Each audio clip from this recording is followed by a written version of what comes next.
மின்சார கட்டணங்கள் 15 வீதத்தால் அதிகரிப்பு நேற்று நள்ளிரவு முதல் அமுல் பொது பயன்பாடுகள் ஆணைக்குழு அறிவிப்பு என்பதாக தலைப்பிடப்படுகிறது. அதேபோல இன்று தினம் தினகரன் பத்திரிகையுடைய பிரதான தலைப்பும் அதுவாகத்தான் இருக்கிறது. மின் கட்டணம் நேற்று நள்ளிரவு முதல் 15 வீதத்தால் அதிகரிப்பு 30 அலகுகளுக்கு குறைவான வீடுகளுக்கு 8 வீதம் பொது பயன்பாடு ஆணைக்குழு தெரிவிப்பு என்பதாக அந்த செய்திக்கு தலைப்பிடப்படுகிறது. இன்றைய பிரதான தலைப்பு செய்தியாக இன்றைய வீரகேசரி பத்திரிகையில் அதேபோல தினகரன் பத்திரிகையில் தமிழன் பத்திரிகையுடைய பிரதான தலைப்பும் அதுவாகத்தான் இருக்கிறது. மக்களுக்கு மற்றும் ஒரு பேரிடி மின் கட்டணம் 15 வீத உயர்வு பொது பயன்பாடுகள் ஆணைக்குழு அறிவிப்பு என்பதாக தமிழன் பத்திரிகை தலைப்பெற்றுவதை காணலாம். இன்றைய அத பத்திரிகையினுடைய பிரதான தலைப்பு விதுலி காஸ்து பஹலவகிங் நகி நவகாஸ்து அதசிட்ட கிரியாத்மகாய் என்பதாக தலைப்பிடப்படுகிறது. இன்றைய அத பத்திரிகையினுடைய பிரதான தலைப்பு விதுலி பரிபோஜனே எக்கக அணுவட்ட வடா அடு ஆகமிக ஸ்தானகா புண்ணிய ஆயத்தனே சந்தகா காஸ்து வெடிவீமாக் நெஹ என்பதாக சுட்டிக்காட்டப்படுகிறது. இந்த மின் பாவனை 90 அலகுகளுக்கும் விட குறைவாக இருக்கின்ற மதஸ்தலங்கள் மற்றும் புண்ணிய ஸ்தலங்களுக்கான கட்டணத்தில் எவ்விதமான மாற்றங்கள் மேற்கொள்ளப்படவில்லை என்பதாக தெரிவிக்கப்படுகிறது.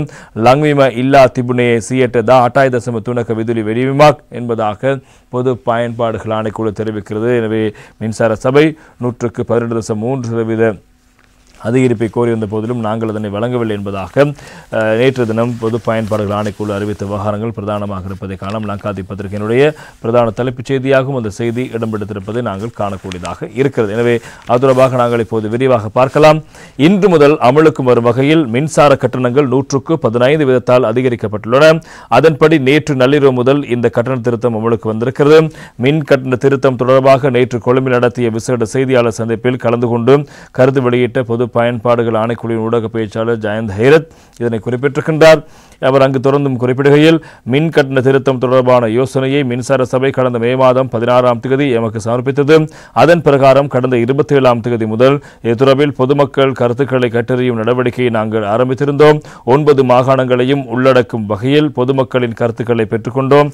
அதன் பிரகாரம் பொதுமக்களினுடைய இந்த கருத்துக்களை அடிப்படையாக வைத்தே கருத்துக்கள் மின்சார சபையின் செலவுகள் நாட்டின் அன்றாட நடவடிக்கைகள் மற்றும் பொதுவான ஒழுக்க முறைகளை கருத்தில் கொண்டு பொது பயன்பாடுகள் ஆணைக்குழு மின்சார கட்டணத்தை ஒட்டுமொத்தமாக 115 வீதத்தால் இன்று முதல் அமலுக்கு வரும் வகையில் அதிகரிப்பதற்கு தீர்மானித்திருப்பதாக அவர் தெரிவித்தார்.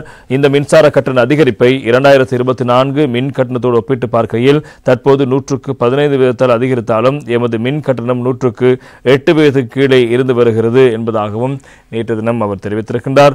அனைத்து தரப்பினரையும் கருத்தில் கொண்டு எமது ஆணைக்குழு எடுத்திருக்கும் இந்த தீர்மானம் மிகவும் நியாயமானது என்று நாங்கள் கருதுகின்றோம். அதன் பிரகாரம் சிறிய நுகர்வு அதாவது 90 அலகுகளுக்கு குறைவான மதத்தலங்களுக்கான மின்சார கட்டணம் திருத்தத்தில் இந்த முறை எந்த மாற்றமும் இல்லை. 30 அலகுகளுக்கு குறைவான வீட்டு பிரிவுக்கு 8 வீத அதிகரிப்பு மாத்திரமே ஏற்பட்டிருக்கிறது. அதன்படி 75 ரூபாவாக இருந்த மாதாந்த கட்டணம் இன்று முதல் 80 ரூபாவாக அதிகரிக்கப்படுவதாக அவர் தெரிவித்தார். அதேபோல 30 முதல் 60 அலகு பிரிவின் ஒரு அலகுக்கு இதுவரை இருந்த விலை 2 ரூபாவால் அதிகரிக்கப்பட்டுள்ளதோடு அதன் ஒரு அலகின் புதிய விலை 8 ரூபாவாகும். அதன்படி அந்த பிரிவின் மாதாந்த கட்டணம் 10 ரூபாய் அதிகரித்து 210 ரூபாவாக மாறியிருக்கிறது என்பதாக நேற்று தினம் அறிவித்திருக்கிறார். இதற்கிடையில் 61 முதல் 90 அலகுகளுக்கான மொத்த கட்டண அதிகரிப்பு 240 ரூபாவாக வரையறுக்கப்பட்டிருக்கிறது. 91 முதல் 120 அலகுகளுக்கான மொத்த கட்டண அதிகரிப்பு 360 ரூபாவாகும். 121 முதல் 150 அலகுகளுக்கான மொத்த கட்டண அதிகரிப்பு 600 ரூபாவாகவும் 121 முதல் 180 வரையான அலகுகளுக்கான மொத்த கட்டண அதிகரிப்பு 840 ரூபாவாகவும் 180 அலகுகளுக்கு மேலுள்ள பிரிவுக்கு 2020 ரூபாவாகவும் வரையறுக்கப்பட்டிருப்பதாக அவர் தெரிவித்தார். அதன்படி வீட்டு பிரிவில் மின்சார கட்டண திருத்தம் 20 ரூபாவிலிருந்து 2020 ரூபாய் வரை அதிகரித்துள்ளது. 180 அலகுகளுக்கு மேலுள்ள வழிபாட்டு தலங்களுக்கான மாதாந்த நிலையான கட்டணங்களில் எந்த அதிகரிப்பும் இருக்காது என்பதோடு அவர்களுக்கான கட்டணம் மட்டுமே அதிகரிக்கும். தொழில்துறைகளுக்கு கடந்த வருடத்தின் ஏற்புடையதாக மின் கட்டணம் 300 அலகுகளுக்கு அதிகரிக்கும் போது ஒரு அலகுக்கான கட்டணம் 4 ரூபாவாலும் மாதாந்த கட்டணம் 50 ரூபாவாலும் அதிகரிக்கப்பட்டிருப்பதாக தெரிவிக்கப்படுகிறது. பெரிய தொழிற்சாலைகள், ஹோட்டல்கள் மற்றும் பொதுத்துறை நிறுவனங்களுக்கு நிர்ணயிக்கப்பட்ட கட்டணம் 5000 ரூபாய் அப்படியே காணப்படுவதோடு மாதாந்த விண்ணப்ப கட்டணம் மட்டும் 100 ரூபாய் அதிகரிக்கும். மேற்கொண்ட பிரிவில் 23 ரூபாவாக நிலவிய ஒரு அலகுக்கான கட்டணம் 28 ரூபாவாகவும் 13 ரூபாவாக நிலவிய ஒரு அலகுக்கான கட்டணம் 15 ரூபாவாகவும் 11 ரூபாவாக நிலவிய ஒரு அலகுக்கான கட்டணம் 12 ரூபாவாகவும் அதிகரிக்கும் என்று சொல்லப்படுகிறது. எனவே அதன்படி கட்டண அதிகரிப்பு 50% முதல் 9 ரூபாய் வரை 50% முதல் 9 ரூபாய் வரை அதிகரித்திருக்கிறது. மாதாந்த வீத அதிகரிப்பு 50 ரூபாய் முதல் 100 ரூபாய் வரை அதிகரித்திருக்கிறது என்பதாகவும் நேற்று தினம் இலங்கை பொது பயன்பாடுகள் ஆணைக்குழுவினுடைய தலைவர் இந்த ஊடக சந்திப்பில் கருத்துக்களை முன்வைக்கும் போது தெரிவித்த விடயங்கள் பிரதானமான விடயங்களாக இருப்பதை காணலாம். எனவே இந்த அதிகரிப்பானது கடந்த வருடத்துடன் ஒப்பிடுகையில் குறைவான அதிகரிப்பு என்பதாக நேற்று தினம் இந்த விவகாரம் தொடர்பாக சுட்டிக்காட்டிய விடயங்கள் முக்கியமாக இருப்பதை காணலாம். எனவே இந்த 30 அலகுகளுக்கு குறைவாக பயன்படுத்துகின்றவர்களுக்கான கட்டணத்தில் எவ்விதமான திருத்தங்களும் இல்லை என்பதும் இங்கே குறிப்பிட வேண்டிய விடயமாக இருக்கிறது. மதஸ்தலங்கள் புண்ணிய ஸ்தலங்களுக்கான கட்டண அதிகரிப்பும் இங்கு மேற்கொள்ளப்படவில்லை.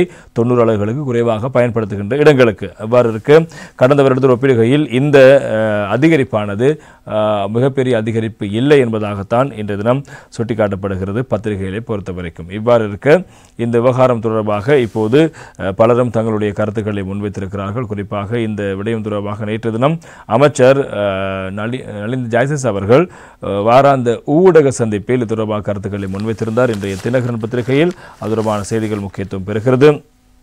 டிசம்பரில் இருந்ததிலும் பார்க்க மின் கட்டணத்தில் அதிகரிப்பு இல்லை, அமைச்சரவை பேச்சாளர் தெரிவிப்பு என்பதாக இன்று தினம் தினகரன் பத்திரிகை அதற்கு தலைப்பெற்றுவது நாங்கள் பார்க்கலாம்.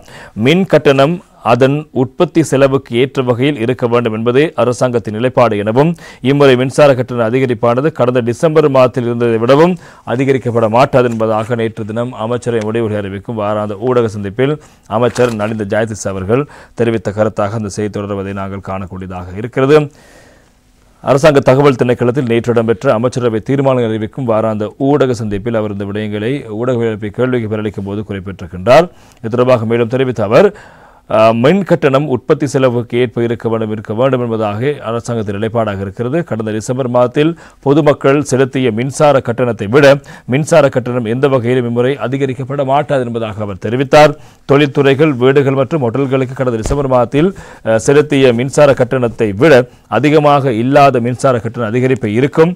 இதற்கான நடவடிக்கை அரசாங்கம் மேற்கொண்டிருக்கிறது என்பதாகவும் அவர் தெரிவித்திருக்கிறார். எனவே கடந்த டிசம்பர் மாதம் இருந்த மின்சார கட்டணம் கடந்த ஜனவரி மாதம் அளவில் குறைக்கப்பட்டது. எனவே அவ்வாறு குறைக்கப்பட்ட கட்டணம் இப்போது கூட்டப்படுகிறது. அவ்வாறு கூட்டப்பட்டாலும் டிசம்பர் மாதம் அளவுக்கு மின்சார கட்டணம் கூட்டப்படவில்லை என்பதாகத்தான் அமைச்சர் நலிந்த ஜாய்திஸ் அவர்கள் நேற்று இடம்பெற்ற வாராந்த ஊடக சந்திப்பில் இந்த விடயங்களை சுட்டிக்காட்டி பேசியிருக்கிறார். எனவே மின்சார கட்டணம் 15 அதிகரித்திருக்கிறது, இன்று முதல் அமலுக்கு வந்திருக்கிறது என்பதும் இங்கே நாங்கள் சுட்டிக்காட்ட வேண்டும். இவ்வாறு இருக்க இந்த தினம் மற்றொரு தகவல் ஒன்றும் முக்கியமான செய்தியாக இருப்பதை நாங்கள் காணக்கூடியதாக இருக்கிறது. இன்றைய வீரகேசரி பத்திரிகையிலும் தமிழன் பத்திரிகையிலும் மற்றொருமான செய்தி வந்திருக்கிறது. உத்தேச மின்சார திருத்த சட்டம் எதிராக உயர்நீதிமன்றத்தில் மனு என்பதாக அந்த செய்திக்கு தலைப்பிடப்படுவதை காணலாம். வீரகேசரி பத்திரிகையில் அதற்கான செய்திக்கு இவ்வாறு தலைப்பிடப்படுகிறது. மின்சார சட்டம் மூலம் 3-2 வாக்குகளால் அங்கீகரிக்கப்பட வேண்டும், சட்டத்தரணிகள் மன்றில் கோரிக்கை என்பதாக வீரகேசரி பத்திரிகை தலைப்பிடுகிறது.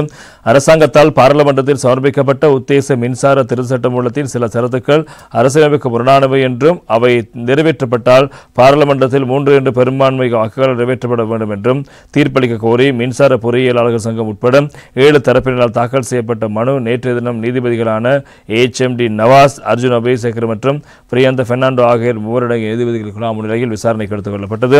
இந்த மனு விசாரணைக்கு எடுத்துக் கொள்ளப்பட்ட போது மனுவை தாக்கல் செய்த மின்சார சபை பொறியியலாளர் சங்கத்தின் சார்பில் ஆஜரான ஜனாதிபதி சட்டத்தரணி உதித்த இளையவா முன்மொழியப்பட்ட சட்டமூலத்தில் மின்சார சபை ஒரு நிறுவனமாக மாறும் என்றும் தெளிவாக கூறப்பட்டுள்ளதாக நீதிமன்றில் தெரிவித்திருக்கின்றார். அதன் பங்குகள் திரைசேரி செயலாளரின் கீழ் கட்டுப்படுத்தப்படுவதை சுட்டிக்காட்டிய ஜனாதிபதி சட்டத்தரணி நீர் மூலம் உற்பத்தி செய்யப்படும் மின்சாரம் கட்டுப்படுத்தப்படும் விதம் குறித்து சட்டமூலத்தில் தெளிவாக குறிப்பிடப்படவில்லை என்றும் வாதங்களை முன்வைத்திருக்கிறார். இவ்வாறு இருக்க இந்த உத்தேச மின்சார சட்டமூலமானது 3-2 வாக்குகளால் பாராளுமன்றத்தில் நிறைவேற்றப்பட வேண்டும் என்பதாக நேற்று தினம் சட்டத்தரணிகள் மனுதாரர்கள் சார்பில் கோரிக்கை ஒன்றை முன்வைத்திருப்பதாக அந்த செய்திகளும் பிரதானமாக இருப்பதை நாங்கள் காணக்கூடியதாக இருக்கிறது.